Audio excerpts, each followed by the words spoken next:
നമസ്കാരം. എൻ്റെ പേര് Susan George. Maiden name Susan Cheriyan. കോഴഞ്ചേരിക്ക് അടുത്ത് പുന്നയ്ക്കാട് എന്ന് പറയുന്ന ഒരു ചെറിയ ഗ്രാമത്തിലാണ് ഞാൻ ജനിച്ചത്. എൻ്റെ പേരൻസ് രണ്ടുപേരും ടീച്ചേഴ്സ് ആയിരുന്നു. MK ചെറിയാൻ സാറും ഏലിയാമ്മ ടീച്ചറും. വീട്ടിലെ ഇളയ മകളായിട്ട് സന്തോഷമായിട്ട് വളർന്ന് പഠിച്ച് പുന്നയ്ക്കാട് CMS പ്രൈമറി സ്കൂളിൽ 1 തുടങ്ങി 5 വരെ പഠിച്ചു. അത് കഴിഞ്ഞ് 6 തുടങ്ങി 10ാം ക്ലാസ് വരെ പുന്നയ്ക്കാടിനടുത്ത് തന്നെ കോഴഞ്ചേരിക്കടുത്ത് കീഴുകര എന്ന് പറയുന്ന സ്ഥലത്തുള്ള സെന്റ് മേരീസ് ഗേൾസ് ഹൈസ്കൂളിൽ ഇംഗ്ലീഷ് മീഡിയത്തിലാണ് ഞാൻ പഠിച്ചത്. നല്ല ഒരു വിദ്യാഭ്യാസത്തിന് ഉയർന്ന നിലവാരം പുലർത്തുന്ന ഒരു സ്കൂളാണ് സെന്റ് മേരീസ് സ്കൂൾ. അവിടെ പഠിച്ചു എന്നുള്ളത് വളരെ സന്തോഷം. വളരെ സ്ട്രിക്റ്റ് ആയിട്ടുള്ള ഒരു സ്കൂളായിരുന്നു. ഒത്തിരി എക്സ്ട്രാ കരിക്കുലർ ആക്ടിവിറ്റീസിന് ഓപ്പർച്യൂണിറ്റി കിട്ടുന്ന ഒരു സ്കൂള്. സ്പോർട്സിലും ഗെയിംസിലും ചെറുതായിട്ടൊക്കെ പാർട്ടിസിപ്പേറ്റ് ചെയ്യുമായിരുന്നു. Long jump, high jump, javelin throw ഒക്കെ ചെയ്തിട്ടുണ്ട്. സ്റ്റേറ്റ് ലെവലിലൊന്നും പോയിട്ടില്ല, എങ്കിലും അത് നല്ലൊരു ആക്ടിവിറ്റിയുടെ ഭാഗമായിട്ട് ഞാൻ കരുതുന്നു. സ്കൂളിലെ ആനുവൽ ഡ്രാമയിലും പാർട്ടിസിപ്പേറ്റ് ചെയ്തിട്ടുണ്ട്. ചെറുതായ പ്രസംഗ മത്സരങ്ങളും അങ്ങനെയൊക്കെ സന്തോഷമുള്ള സമയമായിരുന്നു. സ്കൂൾ ഫസ്റ്റ് ക്ലാസ്സിൽ പാസ്സായി. അതിനുശേഷം പ്രീ ഡിഗ്രി ഞാൻ പഠിച്ചത് ചെങ്ങന്നൂരുള്ള ക്രിസ്ത്യൻ കോളേജിലാണ്. അവിടെ പോകാൻ പ്രത്യേക കാരണമുണ്ട്. അടുത്ത് തന്നെ കോഴഞ്ചേരി സെന്റ് തോമസ് കോളേജ് ഉണ്ടായിരുന്നെങ്കിലും ചെങ്ങന്നൂർ ക്രിസ്ത്യൻ കോളേജിനെ പറ്റി നല്ലൊരു അഭിപ്രായം ജനറലി ഉണ്ട്. ഒന്നാമത്, പിന്നെ എൻ്റെ ഫസ്റ്റ് കസിൻ അവിടുത്തെ ഫിസിക്സിന്റെ ഹെഡ് ഓഫ് ദി ഡിപ്പാർട്ട്മെന്റ് ആയിരുന്നു. എൻ്റെ ഇമ്മീഡിയറ്റ് നെയ്ബർ ഒരാള് അവിടുത്തെ ബോട്ടണി ടീച്ചറുമായിരുന്നു. ഇവരോട് രണ്ടുപേരുള്ള സ്നേഹം കൊണ്ടും എന്തോ ചെങ്ങന്നൂർ ക്രിസ്ത്യൻ കോളേജിൽ പഠിക്കണമെന്നൊരാഗ്രഹം. അവിടെ 3 ബസ് കയറി പ്രീ ഡിഗ്രിക്കും ഫസ്റ്റ് ഇയർ BScക്കും പോയി. ഫസ്റ്റ് ഇയർ BSc കഴിഞ്ഞ് അപ്പോഴത്തേക്ക് ഇനി അടുത്ത എന്ത് എന്നുള്ളൊരു ചിന്ത മനസ്സിലുണ്ടായിരുന്നു. MBBSന് പോകണമെന്ന് ആഗ്രഹം ഉണ്ടായിരുന്നെങ്കിലും അഡ്മിഷൻ വളരെ കുറച്ച് മാർക്കിന്റെ കുറവ് കൊണ്ട് കിട്ടിയില്ല. ആ സമയത്തൊക്കെ എൻട്രൻസ് എക്സാം അല്ലായിരുന്നു, നമുക്ക് കട്ട് ഓഫ് പെർസെൻറ്റേജ് വെച്ചിട്ട്. I lost it for a few %, like 0.3% or something. Anyway, BScക്ക് പഠിച്ചുകൊണ്ടിരിക്കുമ്പം ഒരു കൂട്ടുകാരിയുടെ എൻകറേജ്മെന്റ് കൊണ്ട് BSc നഴ്സിംഗ് പഠിക്കണം എന്നുള്ളൊരു ചിന്ത വന്നു. അപ്പോൾ വെല്ലൂർ CMCയിൽ അഡ്മിഷന് വേണ്ടി ആപ്ലിക്കേഷൻ എൻ്റെ ഫ്രണ്ട് വരുത്തിയ കൂട്ടത്തിൽ എനിക്ക് കൂടെ ഒന്ന് വരുത്തി തന്നു. അങ്ങനെ അവിടെ ഇന്റർവ്യൂവിന് പോയി. ദൈവത്തിന്റെ കൃപയാൽ ഇന്റർവ്യൂവിന്റെ റിസൾട്ട് വന്നപ്പം ഫസ്റ്റ് റാങ്കിൽ അഡ്മിഷൻ കിട്ടി. അത് ഒരു ലൈഫ് ചേഞ്ചിങ് ഒരു 4-4.5 വർഷമായിരുന്നു. വെല്ലൂരിന്റെ പശ്ചാത്തലവും ഹൈ അക്കാഡമിക് സ്റ്റാൻഡേർഡ്സും വളരെ നല്ല ക്രിസ്ത്യൻ വാല്യൂസും നല്ല ഡിസിപ്ലിനും ഉള്ള ഒരു ഇൻസ്റ്റിറ്റ്യൂഷനിൽ പഠിക്കാൻ സാധിച്ചത് എനിക്ക് തോന്നുന്നു എൻ്റെ ജീവിതത്തെ ഏറ്റവും കൂടുതൽ ഇൻഫ്ലുവൻസ് ചെയ്തൊരു സമയമാണ്. ഒരുവിധം നന്നായിട്ട് പഠിച്ചു. I could have done better. എങ്കിലും നന്നായിട്ട് പഠിച്ച് 4 വർഷം കൊണ്ട് ഡിഗ്രി കഴിഞ്ഞ് 1 വർഷം ഇന്റേൺഷിപ്പും കഴിഞ്ഞ് പിന്നെ ഒരു 6 months മിഡ്വൈഫറിയും കഴിഞ്ഞ് 81 ജൂൺ ആയപ്പോഴത്തേക്ക് വെല്ലൂരിൽ നിന്നും യാത്ര പറഞ്ഞ് 2 വർഷം കേരളത്തിലുള്ള CSIയുടെ ഹോസ്പിറ്റലിൽ വർക്ക് ചെയ്യാനുള്ള ഒരു കമ്മിറ്റ്മെന്റ് ഞാൻ എടുത്തിരുന്നു. അത് വെല്ലൂരെ അഡ്മിഷന് വേണ്ടി CSIയുടെ ഒരു സപ്പോർട്ട് ഉണ്ടായിരുന്നു, സ്പോൺസർഷിപ്പ്. എനിവേ, ഒരു 6 months വർക്ക് ചെയ്തു കേരളത്തിലുള്ള പല CSI ഹോസ്പിറ്റൽസിലായിട്ട്. അതിന് ഇടയിൽ യുണൈറ്റഡ് തിയോളജിക്കൽ കോളേജ് ബാംഗ്ലൂരിൽ മാസ്റ്റേഴ്സ് ചെയ്തുകൊണ്ടിരിക്കുന്ന ഇപ്പോൾ റെവറൻഡ് ജോർജ് ഉമ്മൻ, അന്ന് ഞങ്ങൾ തമ്മിലുള്ള വിവാഹത്തിന് ആലോചന വന്നു. രണ്ടുപേരും സന്തോഷത്തോടെ വിവാഹത്തിലേക്ക് പ്രവേശിച്ച സാഹചര്യത്തിൽ ആ 2 വർഷത്തെ ബോണ്ട് പേ ഓഫ് ചെയ്യാനുള്ളൊരു ഓപ്ഷൻ ഉണ്ടായിരുന്നു. അങ്ങനെ പേ ഓഫ് ചെയ്ത് 1981 സെപ്റ്റംബർ 12 ഞങ്ങൾ വിവാഹം കഴിച്ചു. അതിനുശേഷം ബാംഗ്ലൂരിൽ UTCയുടെ ക്യാമ്പസിൽ താമസിച്ചു. ഹസ്ബൻഡ് MTH പാസ്സായ ഉടനെ തന്നെ UT കോളേജിലെ ലെക്ചറർ പോസ്റ്റിൽ കയറുകയും ചെയ്തു. അങ്ങനെ ഞങ്ങളവിടെ സന്തോഷത്തോടെ ജീവിച്ചു. 2 മക്കൾ, ഒരു മോനും ഒരു മോളും ഉണ്ടായി. 86-ൽ ഓസ്ട്രേലിയ സിഡ്നിയിൽ, യൂണിവേഴ്സിറ്റി ഓഫ് സിഡ്നിയിൽ PhDക്ക് പഠിക്കാനായിട്ട് എൻ്റെ ഹസ്ബൻഡ് പോയതിൻ്റെ കൂട്ടത്തിൽ ഞങ്ങൾ മക്കളും ഞാനും ഒരുമിച്ച് പോയി. സിഡ്നിയിൽ 1986 തുടങ്ങി 93 വരെ അവിടെ താമസിച്ചു. ജീവിതത്തിലെ ഏറ്റവും സന്തോഷമുള്ള എന്ന് ഞങ്ങൾ വിശ്വസിക്കുന്ന ഒരു സമയമായിരുന്നു. കുഞ്ഞുങ്ങൾ ചെറുതായിരുന്നു, ഞങ്ങൾ ചെറുപ്പമായിരുന്നു. ആരോഗ്യത്തോടെ നല്ല സന്തോഷത്തോടെ അവിടെ വളർന്നു ജീവിച്ചു. 93-ൽ തിരികെ ബാംഗ്ലൂരിൽ വന്നു. അവിടെ സെയിൻറ്റ് മാർത്താസ് സ്കൂൾ ഓഫ് നഴ്സിംഗിൽ പഠിപ്പിച്ചു. വളരെ കുറച്ച് സമയം അവിടെയുള്ള CSIയുടെ സ്കൂൾ ഓഫ് നഴ്സിംഗിലും പഠിപ്പിച്ചു.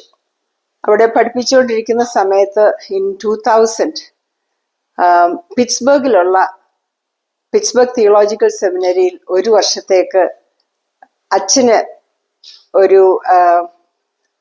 ഒരു വർഷം അവിടെ വന്ന് പഠിപ്പിക്കാനുള്ള ഒരു ഓപ്പർച്യൂണിറ്റി കിട്ടി. അപ്പോൾ അവരുടെ ഗസ്റ്റായിട്ട് ഞാനും വന്നു.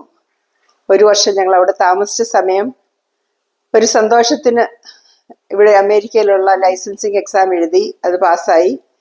എങ്കിലും ഇന്ത്യയിൽ തിരികെ പോകണമെന്നുള്ള കമ്മിറ്റ്മെന്റ് ഉണ്ടായിരുന്നു മനസ്സിൽ. അതുകൊണ്ട് തിരിച്ച് ബാംഗ്ലൂരിൽ പോയി സെന്റ് മാർത്താസിൽ തന്നെ കണ്ടിന്യൂ ചെയ്തു. എങ്കിലും ഇവിടുത്തെ ലൈസൻസും കയ്യിലുള്ളത് കൊണ്ട് അമേരിക്കയിൽ വന്നൊന്ന് ജോലി ചെയ്യണമെന്നൊരു ആഗ്രഹം ഉണ്ടായിരുന്നത് കൊണ്ട് ദൈവം അതിന് വഴി തന്നു.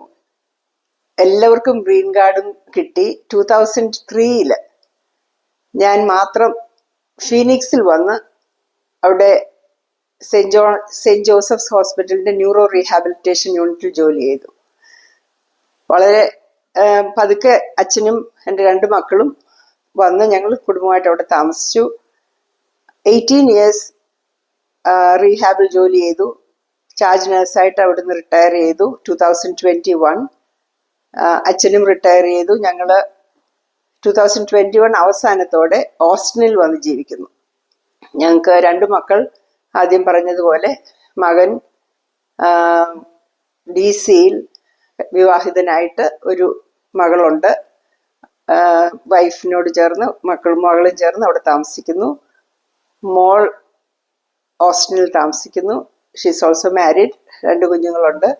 ഞങ്ങളിപ്പം വളരെ സന്തോഷമുള്ള ഗ്രാൻഡ് പേരൻസ് ആയിട്ട്, റിട്ടയറീസ് ആയിട്ട് സന്തോഷത്തോടെ ജീവിക്കുന്നു. ദൈവം ആരോഗ്യം തരുന്നു, യാത്ര ചെയ്യുന്നു, എല്ലാ കാര്യങ്ങളും സന്തോഷമായിട്ട് പോകുന്നു. ടീച്ചിങ്ങിനോട് എനിക്ക് പ്രത്യേക ഒരു ഇൻട്രസ്റ്റ് ഉണ്ട്. എൻ്റെ 2 പേരൻസും എൻ്റെ 2 സിസ്റ്റേഴ്സും ടീച്ചേഴ്സായിരുന്നു. ഞാൻ ഒരു ടീച്ചിങ് ഫാമിലിയിലാണ് വളർന്നത്. ടീച്ചിങ്ങിനോടുള്ള ഒരു പ്രത്യേക ഇൻട്രസ്റ്റ് ഉണ്ട്. ഒത്തിരി പേരെ നമുക്ക് സ്വാധീനിക്കാനും അവരുടെ ഒരു ജനറൽ ഫോർമേഷനും കൂടെ സഹായിക്കുന്ന ഒരു ഓപ്പർച്യൂണിറ്റിയാണ്. നന്നായിട്ട് ഗൈഡ് ചെയ്യാനും പഠിപ്പിക്കാനുമുള്ള ഒരു ഓപ്പർച്യൂണിറ്റി ആയിട്ട് ഞാൻ എന്നെ വളരെ സന്തോഷത്തോടെ കാണുന്നു. അതുപോലെ തന്നെ വാല്യുബിൾ ആണ് ഡയറക്റ്റ് പേഷ്യൻ്റ് കെയർ. നമുക്ക് ജീവിതത്തിലെ ഏറ്റവും വൾണറബിൾ ആയിട്ടുള്ള സമയത്ത് ആൾക്കാരെ സഹായിക്കാനും അവരെ സപ്പോർട്ട് ചെയ്യാനും അതിൽ നിന്ന് നമുക്ക് കിട്ടുന്ന സാറ്റിസ്ഫാക്ഷൻ അത് എത്ര പറഞ്ഞാലും മനസ്സിലാകാത്ത തരത്തിലുള്ള ഒരു സാറ്റിസ്ഫാക്ഷനാണ്. അതുകൊണ്ട് എനിക്ക് 2നെയും ഒരുപോലെ തന്നെ വാല്യൂ ചെയ്യുന്നു ഞാൻ. വളരെ പ്രയാസമുള്ള അനുഭവം ഉണ്ടാകുന്നത് ഒത്തിരി ടാലന്റഡ് ആയിട്ടും വളരെ കമ്മിറ്റ്മെന്റോടും കൂടെ വരുന്ന സ്റ്റുഡൻസിന് അഡ്മിഷൻ കൊടുക്കാൻ ഒക്കാതെ വരുന്ന ഒരു സാഹചര്യം പ്രയാസമായിട്ട് വന്നിട്ടുണ്ട്. ഒരു പ്രത്യേക സാഹചര്യം, ഒരു സ്റ്റുഡൻറ്, ഞങ്ങൾ ഒരു 45 സ്റ്റുഡൻസിനെ അഡ്മിഷൻ കൊടുക്കാനായിട്ട് ഒരു അറ്റ്ലീസ്റ്റ് 100 സ്റ്റുഡൻസിനെ ഇന്റർവ്യൂ ചെയ്യും. അതിൽ നിന്ന് റാങ്ക് ഉണ്ടാക്കി അതിലാണ് നമ്മൾ 45 സ്റ്റുഡൻസിനെ സെലക്ഷൻ എടുക്കുന്നത്. ഒരു കുട്ടിയെ ഞങ്ങൾ എടുത്തില്ല. ബട്ട് പുള്ളിക്കാരത്തി ഭയങ്കരമായിട്ട് നഴ്സിങ്ങിനോട് കമ്മിറ്റ്മെന്റ് ഉണ്ടായിട്ട് തിരികെ വന്ന് പിന്നെയും മുട്ടി അപേക്ഷിച്ച് we finally took her in and she proved herself to be a very good student. അത് നല്ലൊരു ലെസണായിട്ട് ഞങ്ങൾക്ക് തോന്നി. നമ്മൾ എത്ര സ്ക്രീൻ ചെയ്താലും നമുക്ക് ഒരാളുടെ കപ്പാസിറ്റിയും കമ്മിറ്റ്മെന്റും പൂർണ്ണമായിട്ട് മനസ്സിലാക്കാൻ ഒക്കുകയില്ല. ആ കുട്ടി മറ്റു കുട്ടികളെക്കാട്ടിലും നന്നായിട്ട് പഠിക്കുകയും നഴ്സിങ്ങിനോട് ഏറ്റവും നന്നായിട്ട് പെർഫോം ചെയ്യുകയും ചെയ്തു. അത് വലിയൊരു എക്സ്പീരിയൻസ് ആയിരുന്നു. എല്ലാവരും ഞാൻ വർക്ക് ചെയ്തിരുന്ന സമയത്ത് സ്കൂൾ ഓഫ് നഴ്സിംഗ് ആയിരുന്നു. ഞാൻ അവിടുന്ന് പോരുന്നതിന് മുമ്പ് അത് കോളേജ് ഓഫ് നഴ്സിംഗ് ആയിട്ട് അപ്ഗ്രേഡ് ചെയ്തു. അപ്പോൾ സ്കൂൾ ഓഫ് നഴ്സിംഗ് എന്ന് പറഞ്ഞാൽ ഡിപ്ലോമ നഴ്സിംഗ് ആണ്. അവരിൽ ഒരു നല്ല ഭാഗവും ആൾക്കാരും BSc നഴ്സിംഗും അത് കഴിഞ്ഞിട്ട് ഉള്ള സ്റ്റഡീസ് പലതും US വന്നിട്ട് ചെയ്യുകയും നല്ല സ്റ്റാറ്റസിൽ മെയിൻറ്റെയിൻ ചെയ്യുന്നവരും പലരുണ്ട്. എനിക്ക് ഓരോരുത്തരുടെ പേരെടുത്ത് പറയാനായിട്ട് ഇഷ്ടമില്ല, പക്ഷെ വളരെ നല്ലതായിട്ട് പൊസിഷനിൽ വർക്ക് ചെയ്യുന്ന ഒത്തിരി സ്റ്റുഡൻസ് എനിക്കുണ്ട്. അവരുമായിട്ട് കോണ്ടാക്റ്റും ഉണ്ട് ഇപ്പോഴും. സിസ്റ്റർ നഴ്സിംഗ് ലൈനിലോട്ട് വന്നില്ലായിരുന്നുണ്ടെങ്കിൽ എന്താവുമായിരുന്നു? ടീച്ചേഴ്സ് സിസ്റ്ററിന്റെ ഫാമിലി കോളേജിൽ ലെക്ചേഴ്സും ഡിപ്പാർട്ട്മെന്റ് ഹെഡും ഉണ്ടല്ലോ, എന്താവായിരുന്നു അതർവൈസ്? ഇത് ദൈവത്തിന്റെ ഒരു വിളിയാണ് എന്ന് ഞാൻ വിശ്വസിക്കുന്നു. നമ്മളുടെ ജീവിതത്തിലെ ഓരോ പാതയും ദൈവം നമ്മളെ നടത്തുന്നതാണ്. ഒരു പക്ഷേ നഴ്സിംഗ് വന്നില്ലായിരുന്നെങ്കിൽ ഒരു ടീച്ചറായിട്ടോ അല്ലെങ്കിൽ ഒരു കോളേജിലെ ലെക്ചററായിട്ടോ ഞാൻ പോകുമായിരുന്നു എന്നാണ് എൻ്റെ ഒരു ചിന്ത. ഇന്ന് ടീച്ചർ, സ്റ്റുഡന്റ് ടീച്ചർ ഒക്കെ ലൈഫ് കഴിഞ്ഞു. ഇന്ന് പഠിക്കാനൊരു അവസരം തന്നാൽ എന്ത് പഠിക്കാനായിരിക്കും ആഗ്രഹം? എനിക്ക് ഹിസ്റ്ററിയോട് വളരെ ഇഷ്ടമുണ്ട്. പണ്ട് ഏറ്റവും ഞാൻ വെറുത്തിരുന്ന ഒരു സബ്ജക്റ്റാണ് ഹിസ്റ്ററി. എൻ്റെ ഹസ്ബൻഡ് അച്ഛൻ ഒരു ഹിസ്റ്റോറിയനാണ്, ചേർച്ച് ഹിസ്റ്ററിയിൽ പഠിപ്പിക്കുന്ന ഒരാളാണ്. അതുകൊണ്ടാണോ എന്നെനിക്കൊരു സംശയം. നമ്മുടെ നാട്ടിൽ പറയുമല്ലോ, മുല്ലപ്പൂമ്പൊടി ഏറ്റുകിടക്കും കല്ലിനും ഉണ്ടാവും ഒരു സൗരഭ്യമെന്ന്. എനിക്ക് ഹിസ്റ്ററിയോടും ഉള്ള ഒരു ഇൻട്രസ്റ്റ് ഞാൻ ഇമാജിൻ ചെയ്തതിനേക്കാളും വളരെ കൂടുതലുണ്ട്. അതായിരിക്കാം ഞാൻ പഠിക്കാൻ ഉദ്ദേശിക്കുന്നത്. ഒന്ന് എടുത്തു പറയാൻ പ്രയാസമുണ്ട്. എല്ലാ രാജ്യങ്ങൾക്കും അതിൻ്റെതായ മേന്മയുണ്ട്. എങ്കിലും ചെറുപ്പമായതുകൊണ്ടാണോ എന്തോ സിഡ്നിയോടൊരു പ്രത്യേക സ്നേഹമുണ്ട്. എന്താണ് നേച്ചർ. പിന്നെ സിഡ്നി പോയിട്ടുള്ളവർക്കറിയാം, അവിടെ ഓപ്പറ ഹൗസും ഡാർലിംഗ് ഹാർബറും അങ്ങനെ ഒത്തിരി കാര്യങ്ങൾ പോകാനും എൻജോയ് ചെയ്യാനുമുള്ള ഓപ്പർച്യൂണിറ്റീസ് ഉണ്ട്. പിന്നെ ആൾക്കാർ വളരെ ഫ്രണ്ട്ലി ആയിട്ട് തോന്നി. ഞങ്ങളെ വളരെ വെൽക്കം ചെയ്യുകയും ഒത്തിരി ഫ്രണ്ട്സ് ഉണ്ടാവുകയും 93 തിരികെ വന്നെങ്കിലും ഇപ്പോഴും ഫ്രണ്ട്ഷിപ്പ് മെയിൻറ്റെയിൻ ചെയ്യുന്ന പലരുണ്ട്. മലയാളികളും ഓസ്ട്രേലിയൻസും ഞങ്ങളെ വന്ന് വിസിറ്റ് ചെയ്യുകയും സ്ഥിരമായിട്ട് വിളിക്കുകയും ചെയ്യുന്നവരുണ്ട്. അതുകൊണ്ട് നല്ല ഒരു റിലേഷൻഷിപ്പ് മെയിൻറ്റെയിൻ ചെയ്യാനുള്ള ഒരു ഓപ്പർച്യൂണിറ്റി ആയിരുന്നു. സിസ്റ്ററിന്റെ ബ്രദർ ആണല്ലോ ഇപ്പോഴത്തെ CSIയിലെ ബിഷപ്പ്. ബിഷപ്പ് ആയതിനു ശേഷം ബ്രദർ ഡിസ്റ്റൻസിലായി പോയോ അതോ പഴയതുപോലെ തന്നെയാണ്? സ്നേഹത്തിന് ഒരു കുറവുമില്ല. പക്ഷെ സമയം വളരെ കുറവായതുകൊണ്ട് അത്യാവശ്യമില്ലാത്ത സമയത്ത് വിളിച്ച് വെറുതെ സംസാരിക്കാനുള്ള ഓപ്പർച്യൂണിറ്റി കിട്ടുന്നില്ല. എങ്കിലും എല്ലാ വർഷവും നാട്ടിൽ പോവുകയും ആ സമയമെല്ലാം ഒക്കുമ്പോഴെല്ലാം ഞങ്ങൾ തമ്മിൽ കാണുകയും കൂടെ താമസിക്കുകയും അമേരിക്കയിൽ വരാൻ സാധ്യതയുള്ളപ്പോൾ ഞങ്ങളുടെ കൂടെ വന്ന് താമസിക്കാൻ ഞങ്ങൾ പ്രതീക്ഷിക്കുകയും വരികയും ഒക്കെ ചെയ്യാൻ ഒക്കുന്നുണ്ട്. എന്തായാലും ആ ചുമതലയുടെ തിരക്കിന്റെ പേരിൽ ഞങ്ങൾ തമ്മിൽ അധികം സമയം സംസാരിക്കാൻ കിട്ടുന്നില്ല. പക്ഷെ സ്നേഹത്തിനൊരു കുറവുമില്ല. സിസ്റ്ററിന്റെ കൊച്ചമ്മയുടെ ഫാമിലിയിലാണല്ലോ 104 വയസ്സുള്ള മണ്ണപ്പള്ളി കുറ്റിക്കുഴിയിലെ ഫാമിലിയിലാണ്. അമ്മച്ചിയെ പറ്റി എന്താണ് ഓർമ്മ? അമ്മച്ചിയുടെ ഓർമ്മ എന്നെ അതിശയിപ്പിക്കുന്ന ഓർമ്മയാണ്. അമ്മച്ചിയെ കാണാൻ ഒരു 5 വർഷത്തിന് മുമ്പ് ഞങ്ങൾ രണ്ടുപേരും കൂടെ പോയിരുന്നു.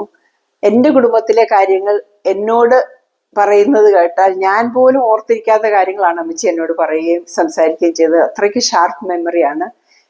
എല്ലാവരിലും നല്ല ഇൻട്രസ്റ്റ് ഉള്ള ഒരു വളരെ മിടുക്കിയായ അമ്മച്ചിയെ പറ്റി ഓർക്കുമ്പോൾ വളരെ അഭിമാനമുണ്ട്.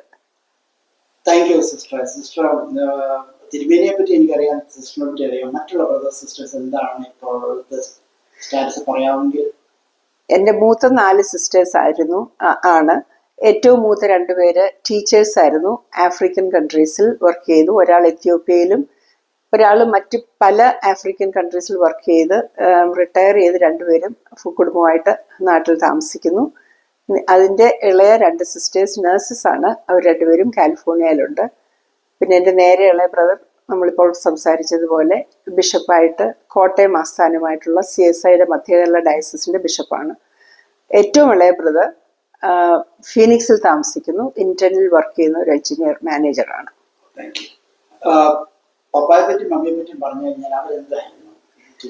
രണ്ടുപേരും ടീച്ചേഴ്സ് ആയിരുന്നു. ഫാദർ ടീച്ചർ ആയിരുന്നെങ്കിലും അതുപോലോ അതിൽ കൂടുതലോ ഒരു കൃഷിക്കാരനായിരുന്നു. പല അവാർഡ്സും കിട്ടിയിട്ടുള്ള ഒരു കൃഷിക്കാരൻ, ഒരു നല്ല സാമൂഹ്യ പ്രവർത്തകൻ, ഒരു പൊളിറ്റീഷ്യൻ. അവിടുത്തെ പുന്നക്കാട്ട് ഗ്രാമത്തിന്റെ വളരെ ആക്റ്റീവായിട്ടുള്ള ഒരു പൗരനായിരുന്നു. ഹൈസ്കൂളിന്റെ മിഡിൽ സ്കൂൾ സെക്ഷനിലാണ് പഠിപ്പിച്ചിരുന്നത്. സിസ്റ്റർ സമയം ദീർഘിച്ചു എന്ന് എനിക്കറിയാം, സമയക്കുറവ് കൊണ്ട് ഇത് നിർത്തുകയാണ്. എങ്കിലും ഒരു കാര്യം കൂടി, അമേരിക്കയിലെ CSIക്കാരെ പറ്റി 2 വാക്ക്. വളരെ കമ്മിറ്റഡ് ആയിട്ട് CSIയോടുള്ള കൂറ് പുലർത്തി നമ്മുടെ CSIയുടെ എല്ലാ വാല്യൂസും മെയിൻറ്റെയിൻ ചെയ്യാൻ ശ്രമിക്കുന്ന വളരെ ഡൈനാമിക് ആയിട്ടുള്ള കമ്മിറ്റഡ് ആയിട്ടുള്ള ഒരു ക്രിസ്ത്യൻ ഗ്രൂപ്പാണ് ചർച്ച് ഓഫ് സൗത്ത് ഇന്ത്യ. അതിൻ്റെ ഭാഗമായിരുന്നതായിട്ട് വളരുകയും വിവാഹത്തിന് ശേഷവും അതിൻ്റെ ഭാഗമാകാൻ സാധിക്കുകയും ചെയ്തതിൽ ദൈവത്തിന് സ്തോത്രം ചെയ്യുന്നു. ഏറ്റവും എക്യൂമെനിക്കൽ മൈൻഡുള്ള ഒരു സഭാവിഭാഗമാണ് CSI. അത് ഞാൻ വളരെ അഭിമാനത്തോടെ ഓർക്കുന്നു. താങ്ക് യു കോച്ചമ്മ, thank you so much. Have a wonderful